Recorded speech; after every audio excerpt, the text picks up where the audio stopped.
welcome everybody to another episode of The GOAT.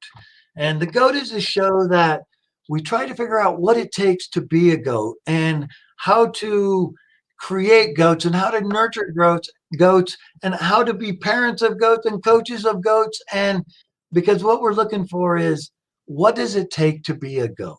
And underlying last week, we had the most amazing couple on, Dr. James Bird and Dr. Angel Bird.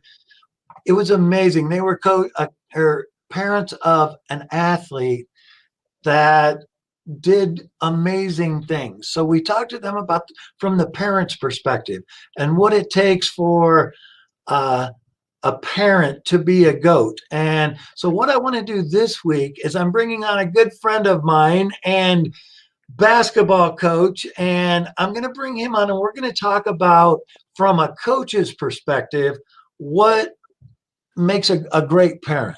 What makes a parent of an athlete that supports them, builds them, gives them the right feedback, doesn't give them too much, doesn't discipline, all these questions that we have about being a parent. It's so confusing. It's like, do I coach too much? Do I step in? What is my role?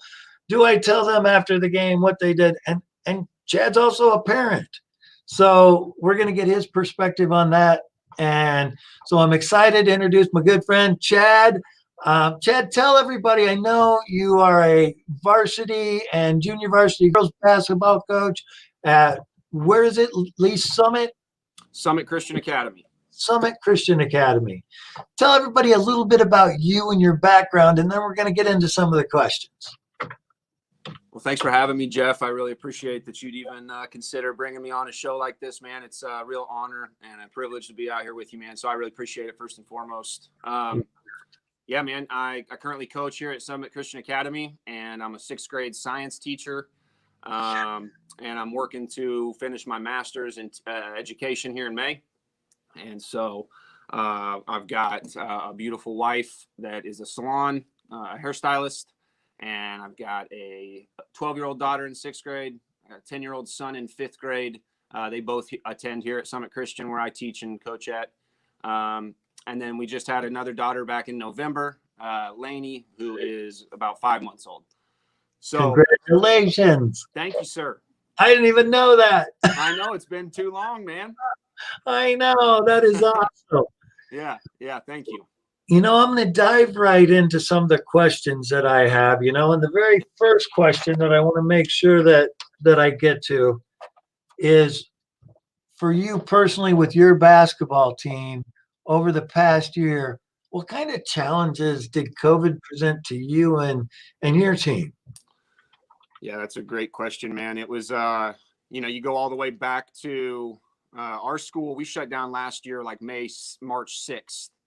And so we never went back to full in-person school. And so it was about April. I started putting together Zoom calls like what we're doing right here.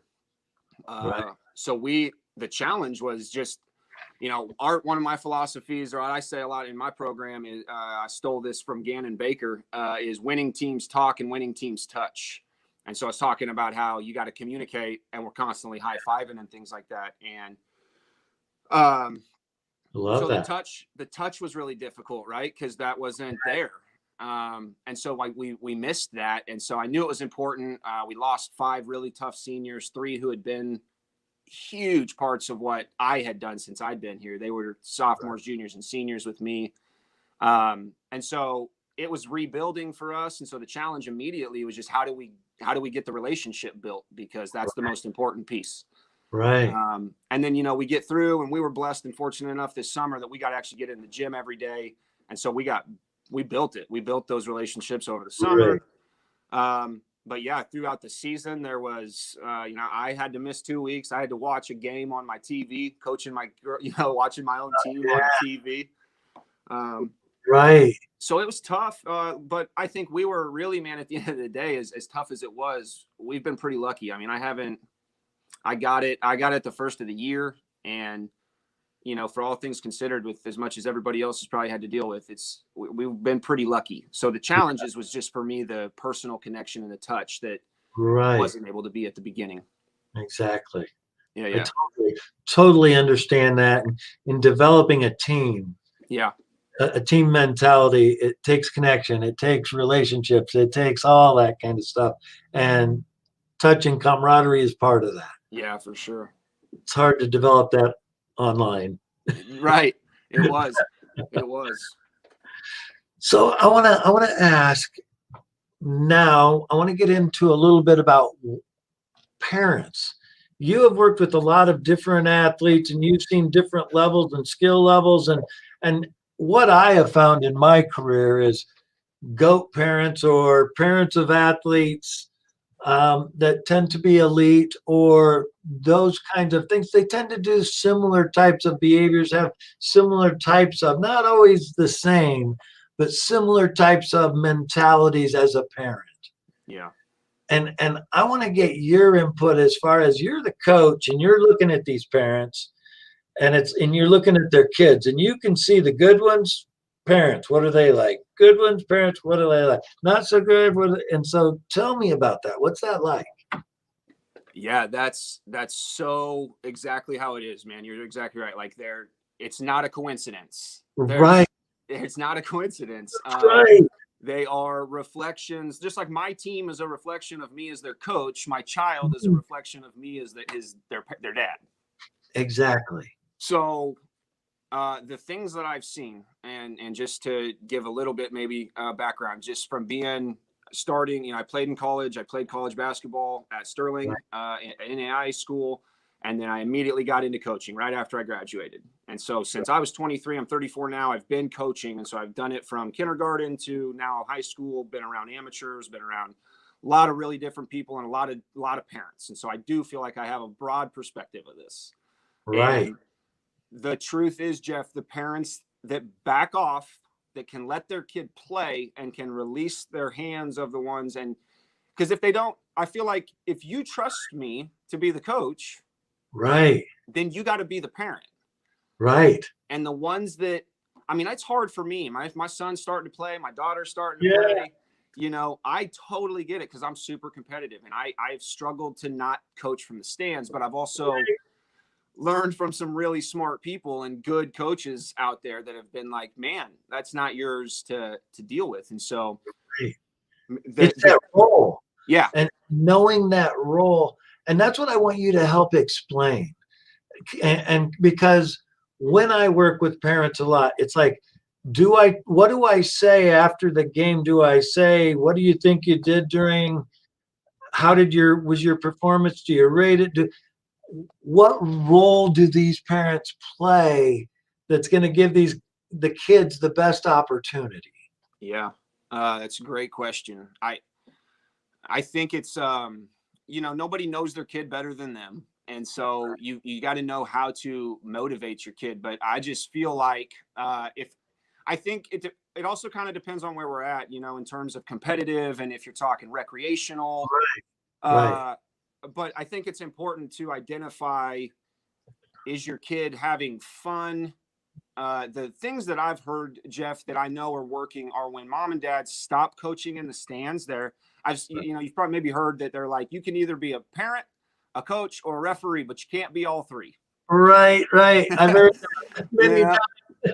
Yeah, that's always been put out there. And more and more, you're getting into like competitive basketball tournaments, man, where these like directors have to talk before every game and say, hey, listen, if you're a parent, that's a nuisance and you can't leave these officials alone and you can't stop yelling at your kid, then you need to leave. And I think that that's really important. And I think that should be done more around the culture of youth basketball, maybe youth sports altogether. But for me, in my realm, in my arena, there's so many coach parents that just have a hard time, like what you're saying. And it's not that they're bad. It's not that they're bad people. It's because they love their kid and they want the best for their kid. Exactly. Like we understand that as a coach. I get that as a coach, that nothing's more important than baby girl or baby boy. Right. But at the same time, Jeff, the caveat to that is, then if that's true, then take your hands off and let me be great at what I do, because for me, Jeff, this isn't a hobby. This isn't something I do on the side for fun. I'm invested. I love it. I train it. I study it. I try to get better. You have your role. Yeah. You Yes. have your role, and it is to coach to the best of your ability their child. Right. And Yes. they've got to trust that is your role, because what I have seen so many times, Chad, is the enmeshment of coach and parent, and they're talking behind the kid's back, and all this kind of stuff is happening. And I think, well, if they are talking and then the kid's feeling left out or feeling like, well, they're just making these decisions for me and they're talking behind my back, it doesn't give the child a chance Yeah, to that's right. engage and be part of that. Yeah. And so there's so fine of boundaries that need to be observed, and it's up to the parents, because they're the ones, their child is the one that stands to win or lose out of this. Yeah. Because the coach, like you said, you're there to do your job. You have a mission. Your job is to coach. Yeah. If you're not doing your job, then they should bring in somebody else. Yes. So the parent has to play this role of, and this is part of what's so confusing. What is their role in sportsmanship? Mm-hmm. What is their role in performance and practice time? What is their role in all the, like, my kid wants to be this good, he needs to practice more than what the coaches say. And Mm-hmm. so it's like, what is their role? Yeah. That's again, it's going to come down to some of what's their kid want. I think Yeah. at the end of I think that's really important. Like, Yes. I think it's the biggest key for Jeff is communication, and you got to be able to communicate with your child. And Right. here's what I'll tell you though, man. I feel like the responsibility and a lot of this burden, coaches need to bear it and understand that, look, if you're just honest and you're transparent and you communicate with a parent and you know how to tell a parent, little Johnny's not what you think he is, but Exactly. I love him and I'm going to coach him and but let me do my job. But coaches don't have those conversations enough. They're hard. They're hard. They're tough to have because, again, let's just throw in a really harder aspect of it. Okay. And that is, what if you see that the parent is the problem? Ugh. It's unfortunately more often than not. Yeah. If I see that, Jeff, then my hands kind of come off the parent and I just continue to build as strong as I can with that kid, because if I can get the kid to trust me, then I'm going to win with the kid, because the truth fears no question. And I know what I'm coaching and what I'm teaching is truth. Yeah. And it's not for me, it's for him. I think that's the biggest piece about coaches. We're serving other kids. That's our job. And so if I'm serving this kid in the right way, coaches just got to be more honest, man. You just got to be more shit. Yeah, that's right. That comes from training with you, from the Triumph program, helping me to own my stuff, grow up and know that at the end of the day, the blame's always on me. And so the more I handle in that manner, then it's still a hard conversation. Difficult conversations are always hard. It really is. It's very difficult. And very often, you see the parents that are yelling at them and criticizing them up in the stands. Yeah. And you as a coach know what that means. You know that that's just tearing little Johnny down. Yes. They're going home and they're afraid. They're not able to come and perform relaxed and with confidence because they're so afraid of letting the parents down. Right. So that that's the case. Do you have that conversation with the parent? Yeah. Yeah. It's been, they're difficult, because when I started, again, diving more into research and numbers and being more at coaches clinics and being more at camps that talked about this stuff, that statistics show kids in youth sports, least favorite part of it is the ride home with mom and dad. Yes, exactly. And you can't just turn away to that. You have to recognize that.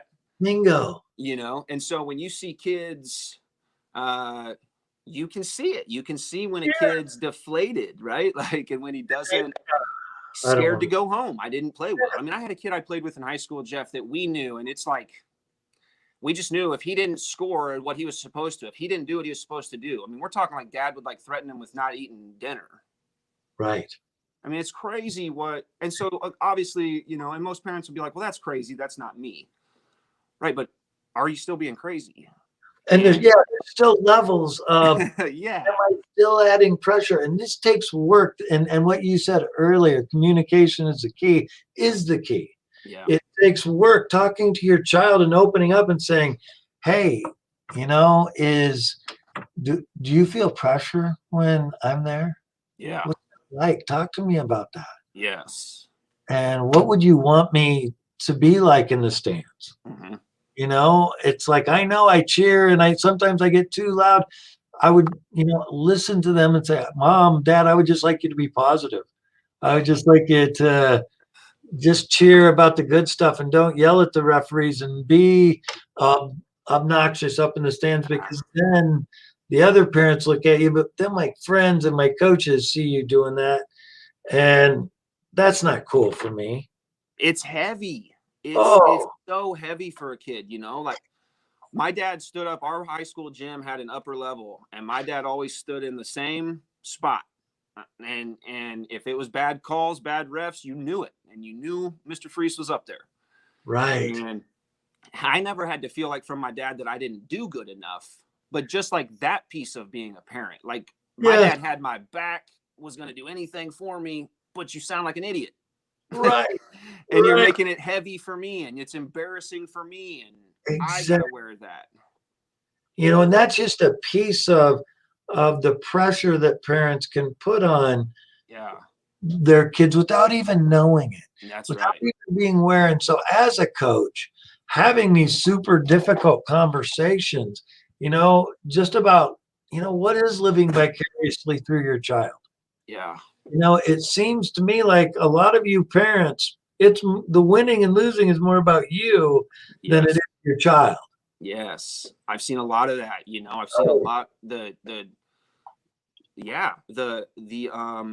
culture, you know, like I want to be a part of that because I didn't have that. right. And that's I don't know how to have, I guess I'll be honest, Jeff, I don't know how to have that conversation as well. Or I haven't had to have the one as much with, hey, Pop, like you got to Yes. stop trying to do this for you through him. You know, I've seen it from different angles, but I haven't necessarily had to have that conversation because I just feel like, man, Well, Chad, I'm going to teach you something today then. Are you ready? yes, do it. It's called Own Your Shit. I'm gonna write it down because Yeah, you might need to write that down because a lot of people forget it. that's right. I'm But writing it. when you own your shit and are honest to yourself, like this isn't right. What this parent isn't doing. You go in and you say, I'm really struggling with how you two are interacting. Mm. It's not, or how you're interacting and how it might be affecting your child. And if you just own your shit and use your genuine concern that you have right here, it's like, I don't know the right answer, but I do know that this is really affecting your son. And I want you to be aware of that. That's really good. And, you know, I think so many times we get intimidated because they're their parents Yeah. and we try to work for them. Mm-hmm. No, that's it, man. You're right. I felt Yeah, like that a lot when I was a younger coach, even, you know, right. especially when I was like starting my training business and kind of branched off and started doing teams, and a couple dads were paying me, and Yeah, yeah, that was a crappy situation when I look back at it. You know, I didn't own my shit. I didn't right, at all. I was walked all over. I was like an employee. I listened, you know, the way they talked to their kids was awful. right, So yeah, right. you're right on the money, and that's exactly. I didn't think about the other part of that, but when Well, I yeah, think for me, you know, the piece about the living through, you know, vicariously through kids, I I just think that's got to be something again there's a way and a how that I feel like as a coach at the beginning, like you got to have parent meetings. Yes, you do. You can't. They are so crucial. They're huge. Communication piece and making sure that they're aware of your expectations, but their expectations of you. Yep. Because if I'm a parent of a kid and a coach just works with my kids and doesn't include me at all, doesn't inform me, doesn't let me know what I'm not trusting that coach. Right. You know, That's I've exactly right. a lot of coaches, I don't want anybody to know what I'm doing because I'm over here doing stupid shit to your kid. I'm yelling at them every time, I'm bad mouthing them. It's like, yep. Yeah, but if you're an own your shit coach, it's straight shooting. There's a great book out there called Fierce Conversations. Oh, it's good by is that by Brene Brown? No, that one. No, this is Fierce I have that book. Who's that by? Scott something. But it's a great book, and it's about doing that. And you know what? Conversations, yeah. Kevin, you are exactly right. Most parents that I work with aren't even aware that they're doing it. They have no idea. And until their kid comes in and talks to me for like 2 or 3 sessions, I really haven't figured it out that it is the parent that's doing it. So then when we get to that point and they're able to have that conversation, most of the parents are like, an attitude of sorry. All right, that's all right. I found my book and it came on. My bad. It's called Fierce Conversations by this Scott. You said it. Great. Sorry. Susan Scott. So you know what, Kevin, and you're exactly right again. After they come in and after we have this dialogue between the child and the parent, it's so amazing that the parent just like, wow, I didn't even realize that I was doing this. I thought I was supporting them. I thought I was giving them every opportunity. I thought I was doing this. And what it always came down to was the kids are like, that's too much. I just want to go out and play. I just want to go out and have fun. Yeah. Oh, the parents don't even realize they're doing this. That's right. Yep. I agree with that, man. And that's why I said a minute ago, like, for me and just through my experience, like I've gotten to a place where I know it's not out of a place of a bad place in this parent's heart. I don't believe that at all because you care so much. So they don't know how to handle it. That's why they're talking to you. Exactly. And hopefully listening. Here's another question that I have is as far as from a coach's perspective, when should a parent come to you? Because I always encourage every athlete that I ever work with is you need to go talk to your coach. You need to do this. You need to, and I usually don't think it's usually in the best interest if the athlete goes. But if the parent's not satisfied with when should they come and approach you over the child? I would say, again, I'm not meaning to be repetitive. Age does matter. Yeah, it does. You know, it does matter a little bit, but I also think what we're talking about is about the age where kids are competitive and they're not just coming to a workout session. Like if we're talking about a coach, right? Like the team, right? Competitive. And so I think we got to teach our kids if we can't learn to have tough conversations, it's going to be real hard to teach our kids to have tough conversations. Right. So it's just really important to have open communication and tell your child, you know, that it's okay to go talk to your coach. And if you feel uncomfortable, I feel like that's probably a red flag. I think it's my job as the coach to make my kids feel comfortable. Right. Especially if they're 5th and 6th grade kids. Like I'm in a nurturing teaching role. Right. And so it's important as a coach to understand that, like who you working with, because it does matter. But it's high school for me, Jeff, and right now. And when I'm talking high school, my kids, I'm not going to listen to a parent before I've heard from my athlete. Ooh, I like that. So, but again, in my parent meeting at the beginning of the year, I share that with them that, hey guys, my doors are always open, but if there's an issue, if there's an issue with playing time, me and you won't ever talk about that. Right. Good. But B, if that's the number one issue. Yeah. It's the number one issue that parents come to parent or to coaches with is playing time. Playing time. And that's just ridiculous. Yeah. It's 'Cause ridiculous. I can't even wrap my head around the way to have that conversation. Honestly, it's hard for me. You know, my parents never in a million years would have went and had that conversation with a coach, and Right. not would I have ever wanted them to. And I think that's, again, how most kids feel. Like, the number of parents that have came to me, Jeff, and followed their sentence by, or prerequisited their sentence with saying, preface their sentence, excuse me, would have been, hey, if she knew I was coming to talk to you about this, she'd be so mad at me. Then why are you coming to talk to me about it? Right. Oh, tip of the week. Watch this. What we had planned out, and we didn't even know you were going to say this. Julie, goat tip. Get permission from your child before you ever go talk to a coach or do anything. It's get permission from your child. Talk to your child about it. It used to frustrate me so much when parents would just come in and their kids were like, "What are you doing?" Yes. It's not good. I don't even want to be playing, Mom. That's right. I'm sitting on the bench. Yep. I don't even want to see coach. You just made it so weird. Yes. Yep. Yes. That's got to be, just even talking through everything with you, Jeff, and getting to that tip. Like, I feel like that is a GOAT tip, and I'm far from one of those guys, but man, that has been the best piece for me is it's not because I'm on a power trip. And that's what I mean. Like, again, though, I've got to have good, transparent conversations so my parents know who I am. And I let them know, look, I'm not a drill sergeant. I'm just letting you know, I'm not having a conversation with you about your kids' stuff if A, she doesn't want you to, right, and B, you're not in the trenches every day with us. You don't know.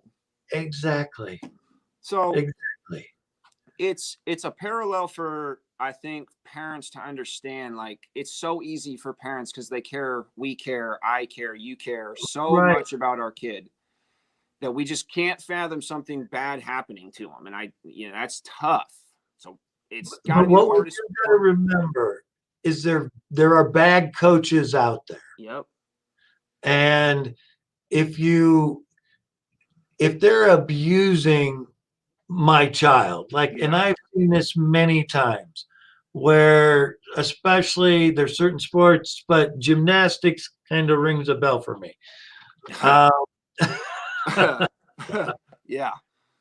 And it's like, okay, so you go to your daughter who's wanting to go to the Olympics, and you clearly see that this coach is abusing the crap out of them verbally, yelling at them, humiliating them, doing those things. And I had this parent go to her daughter, and the daughter's like, "No, you do not go talk to him. No way, that'll be weird. Well, they're abusing your daughter. That's right. That's right. That's something 100% different than if anybody's abusing my daughter, get out of my way. That's right. That's right. 100%. Yeah. If you're a coach, a teacher, anybody, you do not abuse my daughter and me pay for it. That's so true though, man. Like, that's the part that I feel like parents have got to get better or seek and want to try to separate, is your coach abusing your kid, or is it a difficult situation for your kid that they got to learn to go through? Right. We want them to fail. We want them to face tough situations. And you as a coach can be there for them in one way, but a parent can be there for them in a totally different way. That's right. It's like we need both of those ways. And I'll tell you this, Jeff, from a coach's standpoint specifically, and we're circling back to when you asked about the good ones and the bad ones here. From a coach's standpoint, when we circle back, the ones that are the good ones are the ones that the parent, mom and dad, are saying what I'm saying at home. Exactly. After the game, when she's complaining about something, mom or dad reminds them of whatever I've been coaching on, because they know where I'm at. And it matters. It matters. You teach them that. How do they learn that? The parents? Yeah. Like you said, own your shit. Yeah, I have to have those meetings. Those, yeah, you got to be honest. I think you need to start having those, dude. They're important. Yeah, those are really critical, man. So you're saying just with random, just offering them out there? Yeah, I would have parent meetings once every couple months, once a month, once every couple. Maybe if it's, some they deserve, they need to know that you're taking care of them so they don't do the behaviors like feel like they have to coach or protect or hide or Yeah. anything from you. So if you're informing them, here's how I'm teaching them, here's why I schooled them kind of. If you guys can support me in this effort, it will help them while they're here. I'll support you at home, what you need.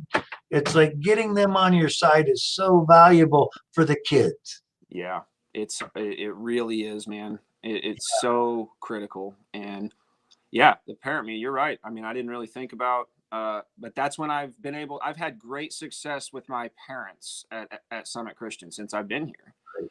And it's because of those transparent meetings. Some of them have been a little bit heated, but Uh-huh. again, I'm able to see mom loves baby more than I do. Right. But it's my job to help mom know I love Bingo. baby girl too. Exactly. Yeah. They need to know and trust. Yep. Yep. Chad, I am so excited that you were on the show tonight. Man, I'm so thankful you asked me, Jeff. What a privilege, man. It's been a great just catching up with you, man. It's been too long.